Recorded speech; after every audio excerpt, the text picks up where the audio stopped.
শুভ সকাল বন্ধুরা, তোমরা কেমন আছো? আশা করছি তোমরা সবাই খুব খুব খুব ভালো আছো ও সুস্থ আছো। আর তোমাদের আশীর্বাদে আমিও কিন্তু খুব ভালো আছি আর সুস্থ আছি।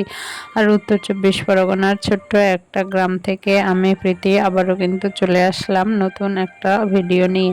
তা সকালবেলায় উঠে দেখো আমার এই যে কিচেন, রান্নাঘর, সেইটার কীরকম অবস্থা। চলো আগে তোমাদের দেখাই।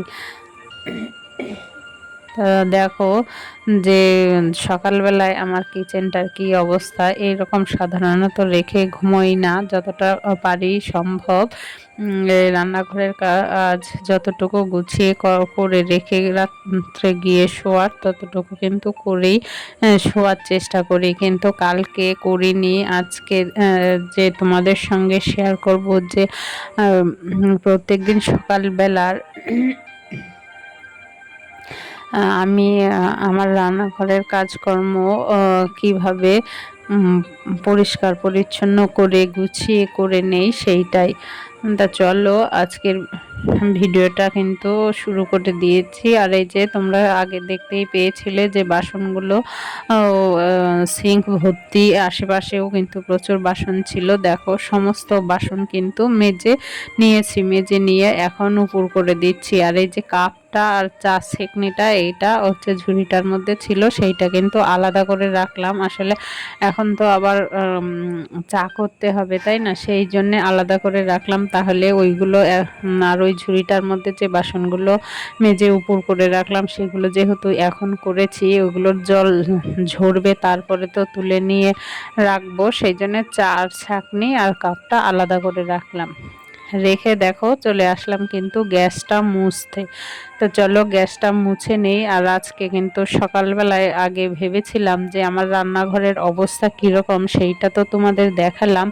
আর ওইগুলো পরিষ্কার করার আগে আমি চা করব, চা করে খেয়ে চা খেয়ে তারপরে কিন্তু কাজকর্মগুলো শুরু করব। তাই সেই তা ভাবতে ভাবতে ভাবলাম এই যে গ্যাস ওভেনটা দেখছো, গ্যাস ওভেনটার উপরে না টিকটিকি যে পটি করে রেখেছে, সেই জন্যে টিকটিকি পটিগুলো পরিষ্কার করতে হবে। আর এই যে গ্যাস ওভেনটা যে রয়েছে সেটার স্ল্যাবটার উপর, সেইটার উপরেও কিন্তু দুটো তিনটে টিকটিকির পটি রয়েছে। তা ভাবলাম মুছবো যখন একেবারে মুছেই নেই। এখন আবার গ্যাস ওভেনটা মুছে চা করবো, পরে আবার মুছবো, তার থেকে একেবারে কাজটা করে নেই, নিয়ে একদম পরিষ্কার করে নেই রান্নাঘরটা পরিষ্কার করে তারপরেই চা করবো। আগে কিন্তু অন্যরকম ভেবেই শুরু করেছিলাম, কিন্তু কাজ করতে করতে কিন্তু অন্যরকম চিন্তা ভাবনা আসলো। তো চলো রান্নাঘরটা পরিষ্কার করে নেই। আর আজকে দেখো দুষ্টুও কিন্তু উঠে পড়েছে, উঠে ব্রাশ করতে চলে এসেছে। তা ও ব্রাশ করুক, আমিও রান্নাঘরটা পরিষ্কার করে নেই। নিয়ে তারপরে কিন্তু চা বসাবো। তো দেখো টেবিলটার উপরেও অনেক কিছু ছিল, তা টেবিলটাও পরিষ্কার করে মুছে নিচ্ছি। নিয়ে তারপরে ঘরদোর ঝাড় দেবো, দিয়ে তারপরে হচ্ছে ব্রাশ করব, চা করব। তা চলো তোমরা ভিডিওটা দেখতে থাকো।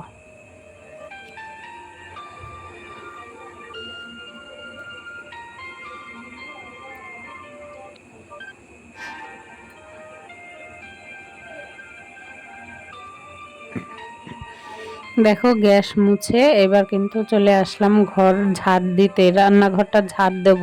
কিন্তু তার আগে কিন্তু হচ্ছে সকালবেলায় আমি উঠে কিন্তু ওই যে আমার বেডরুম বলো আর থাকার ঘর বলো যাই বলো না কেন, সেইটা কিন্তু ঝাড় দেওয়া মোছা হয়ে গেছে। আর আগে কিন্তু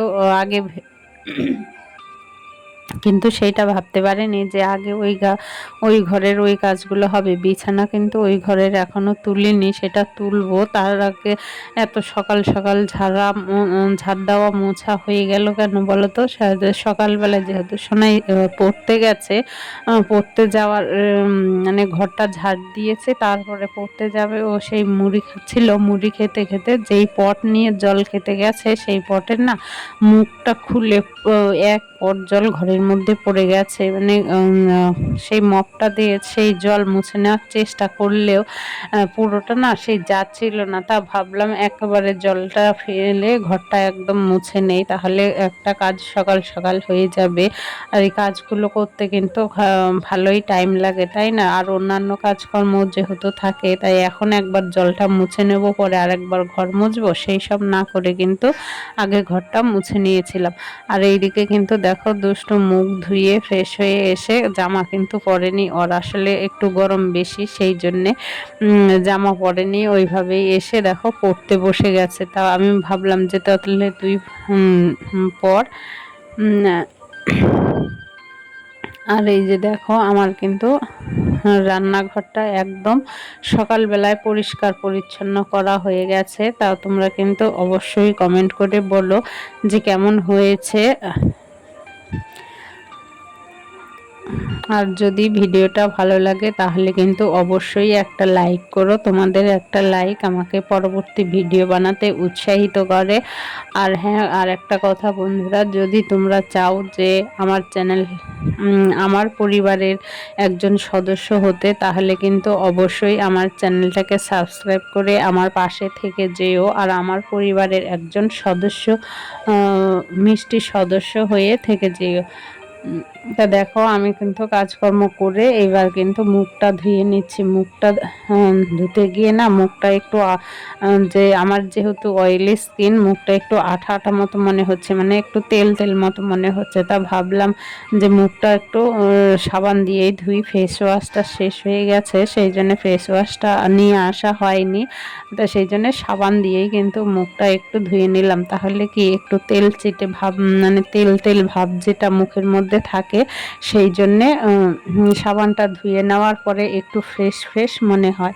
আমার মতো যাদের অয়েলি স্কিন তারাই একমাত্র বুঝতে পারবে এই অয়েলি স্কিনের যে কী সব যন্ত্রণা, সেই যন্ত্রণা আর বলে বোঝানো যায় না। কোনো কিছু মাখবো মাখবো ভাবলেও মাখা যায় না, কিছু মুখে কোনো ক্রিম মাখলে অস্বস্তি, ধরো প্রচণ্ড ঘাম হয়। আবার শীতকালে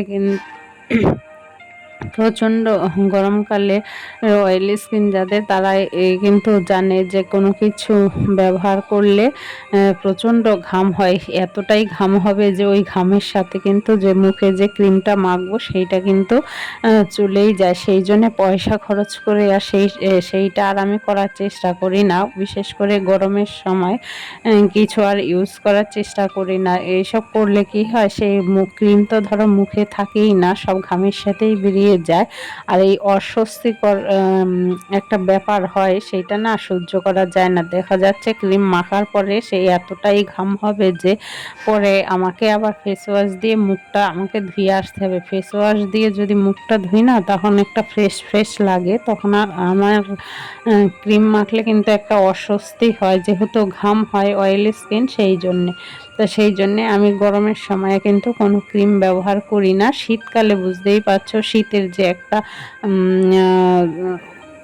স্কিনের মধ্যে টান ভাব আসে, সেই জন্য কিন্তু শীতের সময় কিন্তু একটা কিছু ব্যবহার করতে হয়, শুধু আমার বলে না, প্রায় সবারই করতে হয়।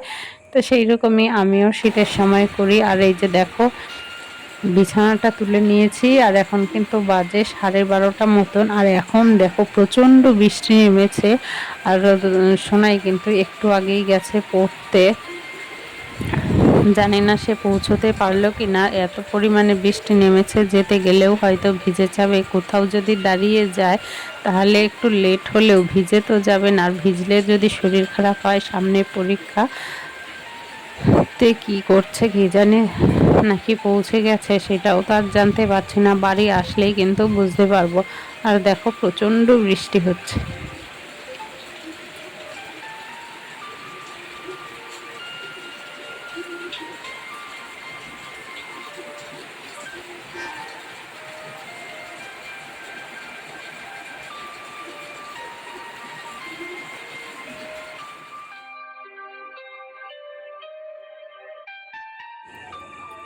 আর এখন কিন্তু বৃষ্টিটা কমে গেছে। আর এই যে দেখো বৃষ্টি কমতেই দুষ্টুর কিন্তু আবার এই যে কাপড় বেঁধে দোল খাওয়া সেইটা কিন্তু আবার শুরু হয়ে গেছে। সারা দিন এই দোলনায় দোল খাবে।